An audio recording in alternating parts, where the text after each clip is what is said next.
सुणी अरदास स्वामी मेरे सर्ब कला बण आई, प्रगट भई सगले जुग अंतर गुरु नानक की वड्याई। प्यारे देशवासियों, गुरु की प्यारी साथ संगत, आज सिख पंथ के बानी, सिख पंथ के संस्थापक साहिब श्री गुरु नानक देव जी महाराज का ब्रह्मलीन होने का दिवस है, ज्योति विलीन होने का दिवस है, योम वफ़ात है। आओ इस मौके पर गुरु नानक देव जी के जीवन पर आधारित कुछ विचार साझी करें। गुरु की प्यारी साथ संगत, गुरु नानक देव जी का प्रादुर्भाव, उनका अवतार, उनकी विलादत सन 1469 में मेहता कल्याण दास जी के गृह में माता तृप्ता जी की पवित्र कोख से ननकाना साहिब, जो अब पाकिस्तान में है, में हुआ। उनके शिक्षा और दीक्षा के जो अध्यापक थे, उस्ताद थे, हिंदी, संस्कृत और ब्रज भाषा के जो उनके अध्यापक थे, पंडित ब्रिजलाल जी थे, और अरबी और फ़ारसी के जो उनके उस्ताद थे वो मौलवी कुतुबुद्दीन साहब थे। बचपन की शिक्षा और दीक्षा के साथ साथ उन्होंने काश्तकारी, दुकानदारी और आगे चलकर फिर मुलाजमत भी की। समय निकलता गया।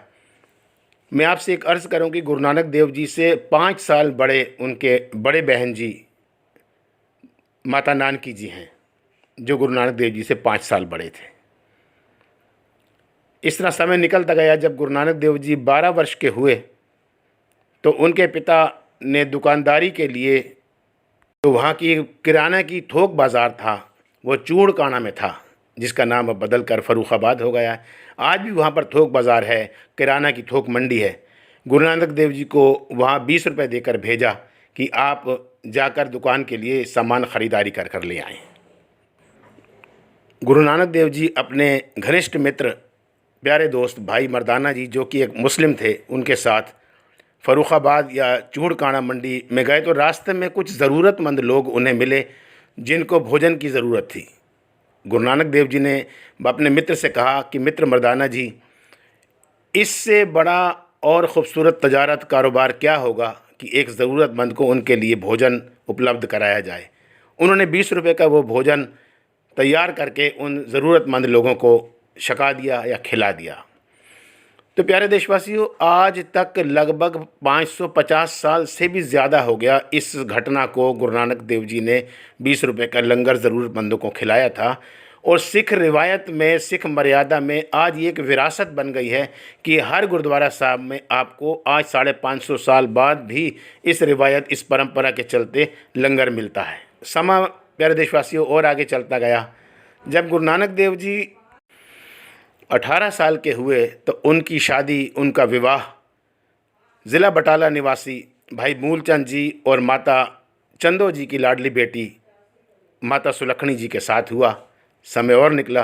सन 1494 गुरु नानक देव जी माता सुलखनी जी के गृह में पहली संतान बाबा श्रीचंद जी उनके बेटे और दूसरी संतान बाबा लक्ष्मीदास जी उनके बेटे हुए। समय और निकलता गया। मैं अर्ज़ करूं कि गुरु नानक देव जी की बहन माता नानकी जी का विवाह सुल्तानपुर लोधी निवासी भाई जयराम जी के साथ हुआ था, और माता नानकी जी की ससुराल जो थी वो सुल्तानपुर लोधी में थी।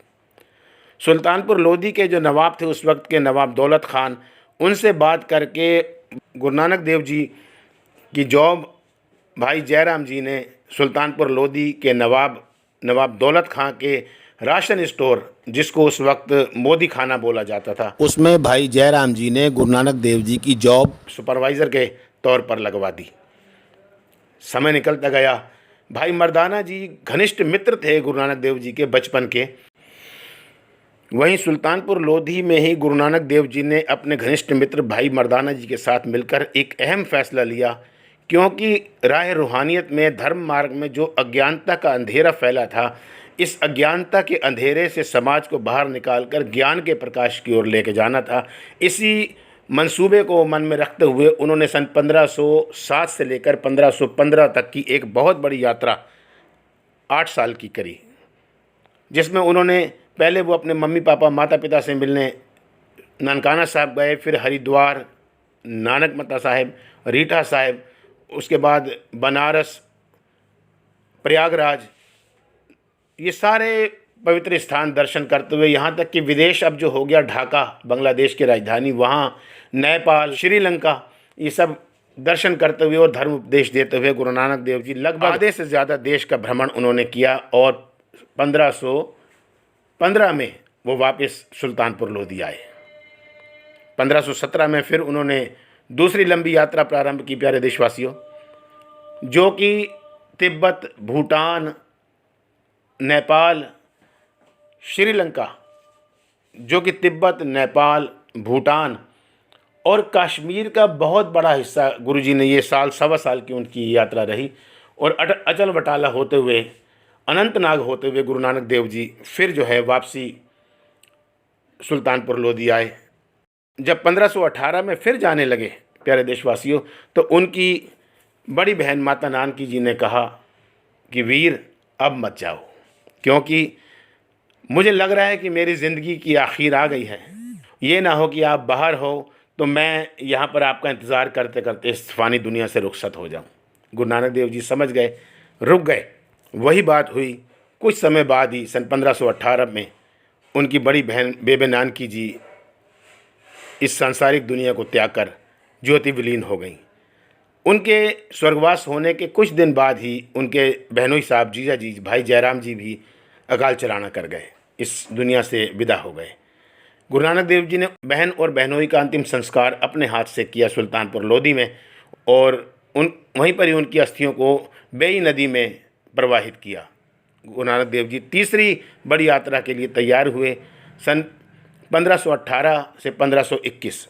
इस यात्रा में उन्होंने भाई मर्दाना जी के साथ अरब देशों की यात्रा करी प्यारे देशवासियों, जिसमें मक्का मुअज़्ज़मा, मदीना मुनव्वरा और बगदाद शरीफ आदि बहुत सारे ऐसे उस इलाके के जो शहर थे, ज़िले थे। 3 साल लगभग बाबा नानक जी वहाँ पर रहे और वहाँ से फिर वापसी 1521 में आए। जब वापसी आए 1521 में, तो अपने माता पिता से मिलने ननकाना साहब गए, तो उनकी माता जी ने कहा कि बेटा अब थोड़ा सा रुक जाओ, कहीं जाना मत। वही उनकी बात सत्य हुई। 1521 में उनके माता तृप्ता जी अकाल चलाना कर गए और कुछ समय बाद ही उनके पिताजी मेहता कल्याण दास जी भी अकाल चलाना कर गए। उन दोनों का भी अंतिम संस्कार गुरु नानक देव जी ने अपने हाथ से किया। समय निकला 1530 में, 70 साल की उम्र में उनके प्यारे मित्र भाई मर्दाना जी भी अकाल चलाना कर गए। बहुत अफसोस हुआ गुरु नानक देव जी का। हालांकि अफसोस तो सारे जो पारिवारिक जो उनके सदस्य बिछड़ गए थे, इस दुनिया से चले गए थे, सबके लिए हुआ था। क्योंकि जब उनके बहन जी बेबे नानकी जी का स्वर्गवास हुआ, तो बेबे नानकी जी बहुत प्यार करते थे गुरु नानक देव जी से, उनको हमेशा वीरा वीरा करके बुलाते रहते थे। तो गुरु नानक देव जी ने एक बहुत ही वैराग में रचना की पंक्तियाँ लिखी कि वीरा वीरा कर रही, वीर भये बहराए, वीर चले घर अपने, बहन विरोह जल जाए। उनके माता पिता का स्वर्गवास हुआ तो भी बाबा नानक जी ने रचना उचारी, तेरा भाना मीठा लागे, ईश्वर तेरी मर्जी है। भाई मर्दाना जी का अकाल चलाना हुआ तो बाबा नानक जी के साथ मैं अर्ज़ करूं कि भाई मर्दाना जी बाबा नानक जी के घनिष्ठ मित्र तो थे ही, लेकिन उनके संगीतकार थे। जब कभी बाबा नानक जी गायन करते ना, तो भाई मर्दाना जी बहुत ही सुंदर मीठी आवाज़ में रबाब बजाया करते थे। सुर और ताल का बहुत अच्छा मेल था।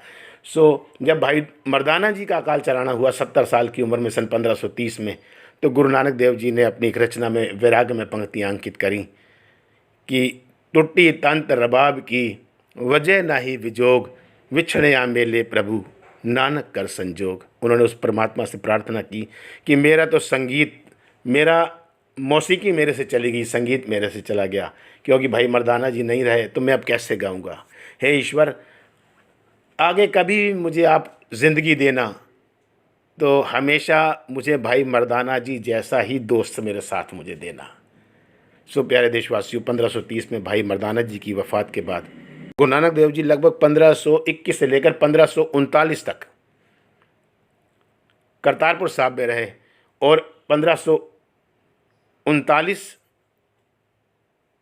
70 साल की उम्र में गुरु नानक देव जी, जिसमें उन्होंने 18 साल का समय करतारपुर साहब में व्यतीत किया है।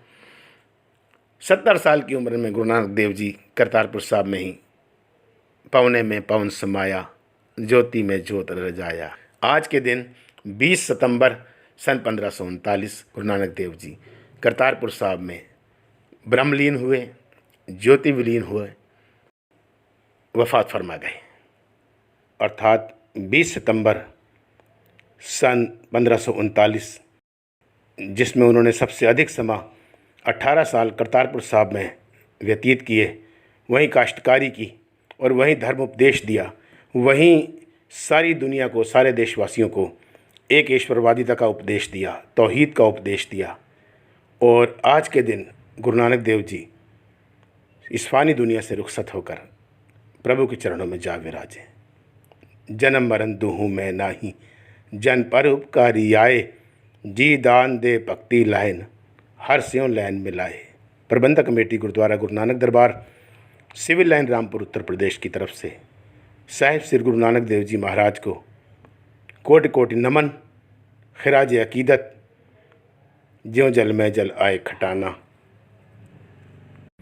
ब्रह्मज्ञानी सब सृष्टि का करता, ब्रह्मज्ञानी सद जीवे नहीं मरता, ब्रह्मज्ञानी मुकत चुकत जी का दाता, ब्रह्मज्ञानी पूर्ण पुरख विधाता, ब्रह्मज्ञानी पूर्ण पुरख विधाता।